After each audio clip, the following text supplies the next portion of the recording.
Okay, so we got day 3 of working with Otis. We're gonna see if something's really clicked here, and he's really got the concept. I have a feeling he does, because he's very excited. He knows what's going on. So I said this was gonna happen after just a couple days, 2-3 days. He's gonna anticipate. He's gonna know exactly. He's gonna dive bomb out of that place. But I did not call him on that right now, so I'm not gonna reward him. Say, Otis, okay, come here. Come here. Yeah. You ready to work? You ready to try to do some of the place command today? All right, Otis. Place. Yes. Put your whole body on there. Perfect. Down there. I like when I see him sit down and lay down. Knows he's settling in. He knows he's going to be there for a while. This is good. Now he's excited. He knows that this is a place for the command. I'm jumping right into it now. And I don't need to really guide him. It took a couple times, even though it didn't seem like the last session he was doing that. He's remembering. He knows that this is what he has to do. So now he's excited. Now he's less stressed. He's had some relaxation. This is the next day, of course. And now I can, in this session, probably work up to getting to jump into the place while I'm even out of sight, across the room, 10 feet away from the place, instead of pointing at it and really trying to lure him onto it. He's doing really good. I think I'm just going to hang out, talk a little bit more about some dog training things while he's here relaxing and in his place. I'll give him a little reward because he's being very, very good. Good job. Yes, good place there, buddy.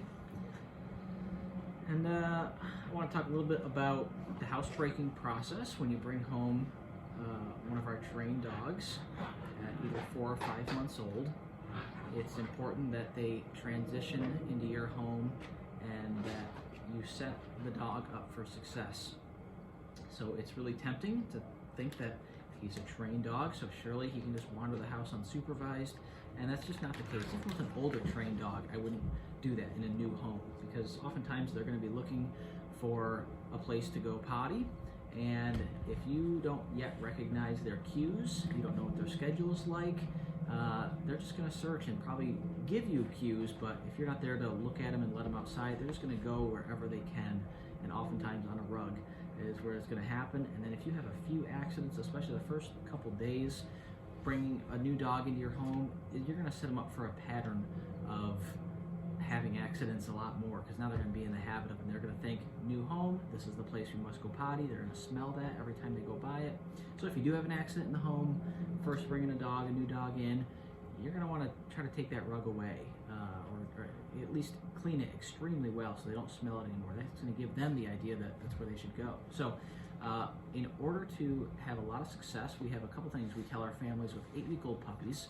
We tell them, you bring a puppy into the house, this is how often you should take them outside to go potty. We say, remember this 3 simple letters, E.S.P, and that stands for after they eat, after they sleep, and after they play.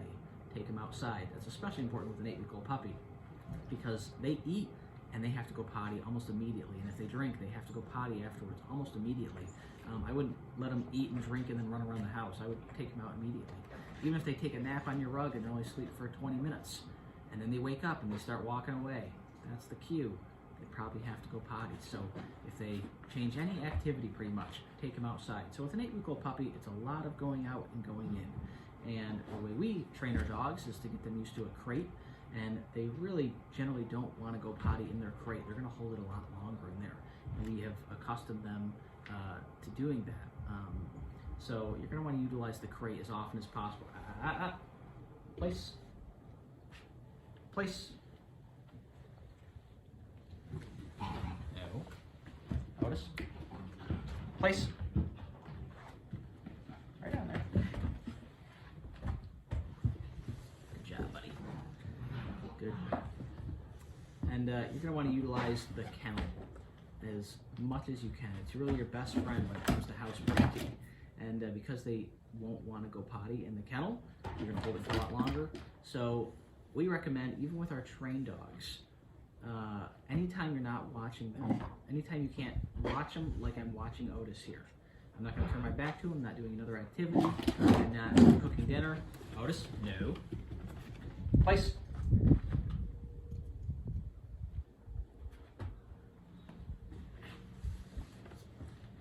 Anytime you're not active, we call it actively watching the puppy, you shouldn't really be letting him, you know, hang out and wander the house. Otis, place. Otis, place.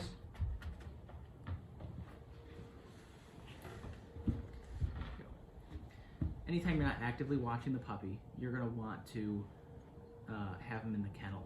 So the accidents are almost always going to happen when you're not watching them. They're going to go find a place behind a couch or behind a door or in another room, and they're going to have an accident. Once they've had an accident, you're just setting sort of a precedent for them to start having more. So after they eat, after they sleep, after they play, you want to take them outside. First thing in the morning, they come out of the kennel. It's not playtime, it's not breakfast time. It's let's go outside and potty time. They're almost always going to go potty as soon as they wake up from all the way overnight being in the kennel. If they sleep for 2 hours during the day in the kennel, and then you get them back out, first thing you do, take them back outside. As they get older, 4 or 5 months old, you don't have to really stay on that routine. You'll start learning their schedule and routine pretty quickly. But with our trained dogs, 4 months, 5 months old, we recommend that you do just a simple Otis. Otis. Stay right there. A little motivator. There you go. We recommend that when you bring them into your home, and this can be very difficult, and it's going to be even more difficult probably in the winter months. Otis. Nope. Otis. Place.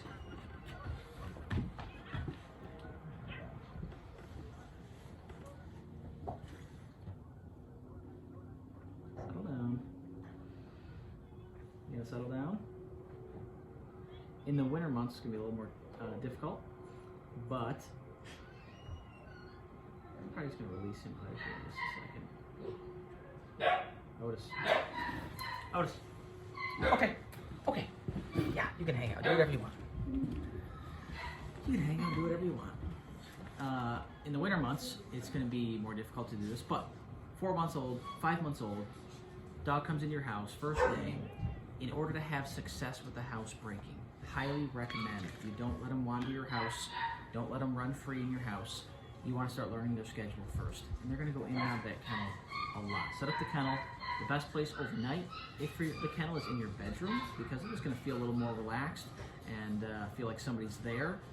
Even though we get the dogs to a place where they're not whining and barking in the kennel, for any really length of time. When they go in, we find that as soon as they change to a new home, it's common that they start to wonder where their people are and where maybe some of their litter mates are or their other dog friends that are here with us, and they get a little confused and they're just looking for some security. So it helps if they stay in your bedroom, especially even if it's just the first few nights. That's going to really help them to settle in, feel a little more relaxed. But expect a little bit of barking and whining, especially on the first day that you put them in the kennel at your home.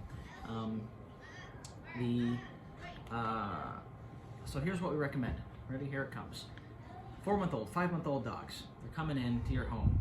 It's going to be difficult to do because you're going to want to play with them in your house a lot. But the first day, the first 24 hours, I would recommend that the only place that the dog goes is either in the kennel or outside to play and potty. And they can go in and out 10 times throughout the day. They're going to be totally fine. They're used to hanging out in a kennel. They're going to still have plenty of exercise, but do all your playing and hanging out outside. So they're going to come into your home, you're going to hang out, you're going to play outside, let's say half an hour, whatever. It's time to relax. Go ahead, take them inside, put them in the kennel. Don't let them wander your house, just the kennel for the first day. So they're going to go in the kennel, maybe an hour, maybe 2 hours later, you get them back out. They've probably taken a little rest. Take them back out, more playtime outside. Let them try to go potty, pee, whatever they got to do. Give them some treats. You can feed them outside if you want. Or you can even feed them in the kennel. I generally don't recommend feeding them in the kennel, though we have some special buckets that clip onto the inside so they don't make a mess. It's really just for making a mess and for help with housebreaking, you want to know when they eat and drink so that you know when they're going to go potty. Although 4-month-old, 5-month-old dogs, they can, generally hold it a lot longer after they eat and drink. So I get to the point now where Otis here, I often feed him and keep him water 24 hours a day available to him in his kennel. Except a couple hours before bedtime. I usually take the food away 2 hours before bedtime. That helps him just hold it longer, although Otis is doing totally fine now. But in the beginning, 3 months old, 4 months old, I wouldn't feed him 2-3 hours before bedtime. Take away water even a couple hours before too. Until he gets a little more mature and you can know his schedule a little better. So anyway, first day, in the kennel or outside only. Don't go in and out through the rest, let them onto the house. It's gonna be hard. You're gonna wanna play with them, and you can do whatever you want, but to have success, I think this is the best way. So first day, in the kennel or outside only. Second day, take him out and keep him on a leash. It's what we call tethering. And you can take him throughout your house, maybe just 1 or 2 rooms, maybe just the living room only. Let him explore the house, sniff around, get used to it, keep him on a leash the whole time. And then, if he's gonna try to chew something that you don't want him to, you can easily tell him, no, and you can, sort of give him a little tension on the leash and pull him back away from the item and start kind of puppy-proofing your house a little bit. And it'll also really help in case you're not prepared to catch a time when he's gonna have to go potty. You can literally start walking away with him on the leash and catch him in the act and take him right outside. So if you do see him squat to go pee or poop, it's best to catch him in the act, a quick startling, no, and then just take him outside immediately. Even if you missed it, no sense in punishing them. There's just nothing that's gonna do for them. It's not gonna help them understand. Best to just try again the next time. Take him outside, let him go potty if he does, hang out for a bit, and then go back to the kennel. And so day 2 is just on a leash only throughout parts of the house, maybe limit it to just 1 or 2 rooms, let him explore, let him sniff, keep him on the leash the whole time.